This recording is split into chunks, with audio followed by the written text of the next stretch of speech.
Hello बच्चों, अभी हम लोग क्लास 10 के साइंस वीवीआई ऑब्जेक्टिव क्वेश्चन को कुछ हल करेंगे जो काफ़ी इंपॉर्टेंट होने वाला है एग्ज़ाम के लिए।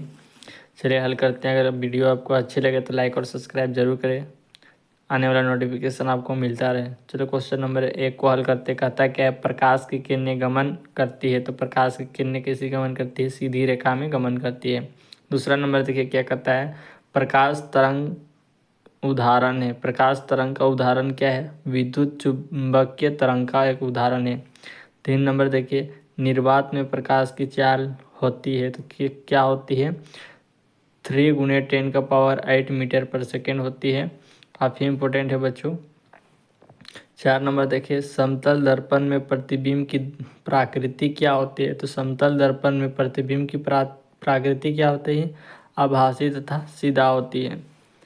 एक समतल दर्पण में वक्रता त्रिज्या r है, तो इसका आंसर क्या हो जाएगा? अनंत हो जाएगा, r अनंत। अब देखिए 6 नंबर कहता है क्या है, समतल दर्पण की फोकस दूरी कितनी होती है? तो समतल दर्पण की जो फोकस दूरी है वो अनंत होती है, इसका आंसर हो जाएगा अनंत। अब देखिए 7 नंबर, एक लड़का समतल दर्पण से 100 सेंटीमीटर की दूरी पर लंबवत खड़ा है। लड़के और प्रतिबिंब के बीच की दूरी क्या होगी? तो 200 सेंटीमीटर। अब देखिए 8 नंबर कहता है क्या है, कहता है प्रकाश के परावर्तन के कितने नियम हैं? तो प्रकाश के परावर्तन के 2 नियम हैं। परावर्तन के नियम लागू होते हैं तो किन पर लागू होते हैं? सभी परावर्तक पृष्ठ पर लागू होते हैं, पृष्ठों पर लागू होते हैं। अब देखिए 10 नंबर, गोलीय दर्पण के ज्यामितीय केंद्र को क्या कहते हैं? तो उसको क्या कहते हैं? ध्रुव कहते हैं। अब देखिए 11 नंबर, ध्रुव और वक्रता केंद्र को मिलाने वाली रेखा को क्या कहते हैं? तो ध्रुव और वक्रता केंद्र को मिलाने वाली रेखा को मुख्य अक्ष कहते हैं।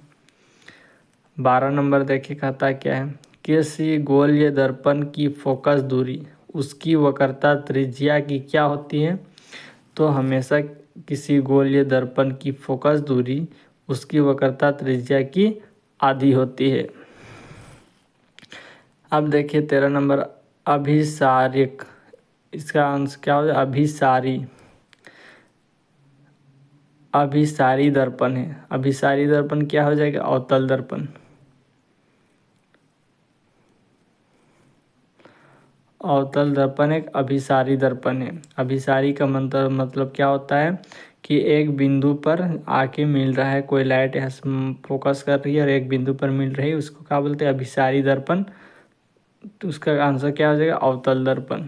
अब देखिए 14 नंबर, गोलीय दर्पण की फोकस दूरी एवं उसकी वक्रता त्रिज्या में क्या संबंध है? तो बोलता क्या है कि गोलीय दर्पण की फोकस दूरी एवं उसकी वक्रता त्रिज्या में संबंध है r = 2f। इसको आप बोल सकते हैं f = r/2। ये दोनों आंसर सही है। अब देखिए 15 नंबर क्या कहता है,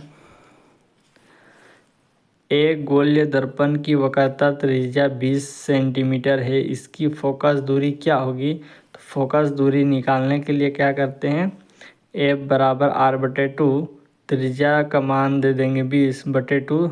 हमेशा क्या होती है? आधी होती है। गोलीय दर्पण की फोकस दूरी वक्रता त्रिज्या की, इसकी फोकस दूरी क्या होती है? आधी होती है। फोकस दूरी जब निकालना होगा तो त्रिज्या का आधा करेंगे तो वह हमारा आंसर आ जाएगा। अब देखिए 16 नंबर क्या कहता है, कहता है उस दर्पण की फोकस दूरी क्या होगी जिसकी वक्रता त्रिज्या 32 सेंटीमीटर है? तो आपको अभी हम बताएं कि उस दर्पण की फोकस दूरी क्या होगी। जब फोकस दूरी निकालना होता है तो क्या करते हैं, f = r/2। f का मान, r का मान कितना है? 32 बटा में 2 करेंगे तो इसको काटेंगे तो 16 आंसर आ जाएगा। ये हो जाएगा इसका आंसर। 17 नंबर देखिए, किस दर्पण की फोकस दूरी ऋणात्मक होती है? तो अवतल दर्पण की जो फोकस दूरी होती है वह ऋणात्मक होती है। अब देखिए 18 नंबर, जब वस्तु अवतल दर्पण के वक्रता केंद्र C पर हो तो प्रतिबिंब कहाँ बनेगा? तो जब C पर हो तो उसका अभी आंसर क्या होगा? C पर ही बनेगा। 19 नंबर देखिए, कौन सा दर्पण आभासी सीधा तथा वस्तु के आकार से छोटा प्रतिबिंब बनाता है? तो कौन बनाता है? उत्तल दर्पण इसका आंसर हो जाएगा बच्चों। उत्तल दर्पण द्वारा बना प्रतिबिंब आभासी सीधा तथा वस्तु के आकार से छोटा प्रतिबिंब बनाता है। कौन सा दर्पण हो जाएगा? उत्तल दर्पण। उत्तल दर्पण। अब देखें 20 नंबर, किस दर्पण से वस्तु का प्रतिबिंब बड़ा बनता है? किस दर्पण से वस्तु का प्रतिबिंब बड़ा बनता है? तो अवतल दर्पण से बड़ा बनता है।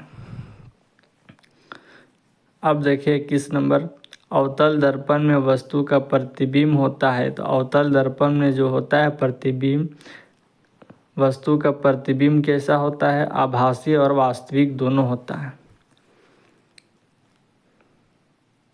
अब देखिए 22 नंबर, अवतल दर्पण में वस्तु का प्रतिबिंब होता है। तो अवतल दर्पण में वस्तु का प्रतिबिंब, ये क्वेश्चन दोनों सेम है, इसका भी आंसर आभासी और वास्तविक हो जाएगा। अब 23 नंबर देखिए, उत्तल दर्पण द्वारा बना प्रतिबिंब सदैव होता है। तो उत्तल दर्पण के द्वारा बना प्रतिबिंब सदैव सीधा होता है बच्चों, बहुत इम्पोर्टेंट है। अब देखिए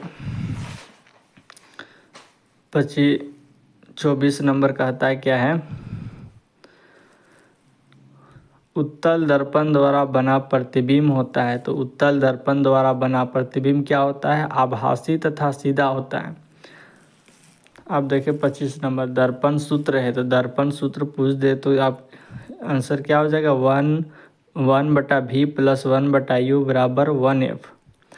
दर्पण सूत्र है। और लेंस सूत्र भी पूछता है। तो लेंस सूत्र का आंसर देखिए 1/v - 1/u = 1/f। अंतर क्या है? इसमें प्लस है और इसमें माइनस है। लेंस सूत्र में माइनस होता है, दर्पण सूत्र में प्लस होता है। अब देखिए 27 नंबर, मोटर चालक के सामने कौन सा दर्पण लगा रहता है? तो उत्तल दर्पण लगा रहता है। 28 नंबर देखिए, सौर्य भट्ठी में किस दर्पण का उपयोग किया जाता है? तो सौर्य भट्ठी में अवतल दर्पण का उपयोग किया जाता है। 29 नंबर देखिए, किस दर्पण का दृष्टि क्षेत्र विस्तृत होता है? किसका होता है? उत्तल दर्पण का विस्तृत होता है।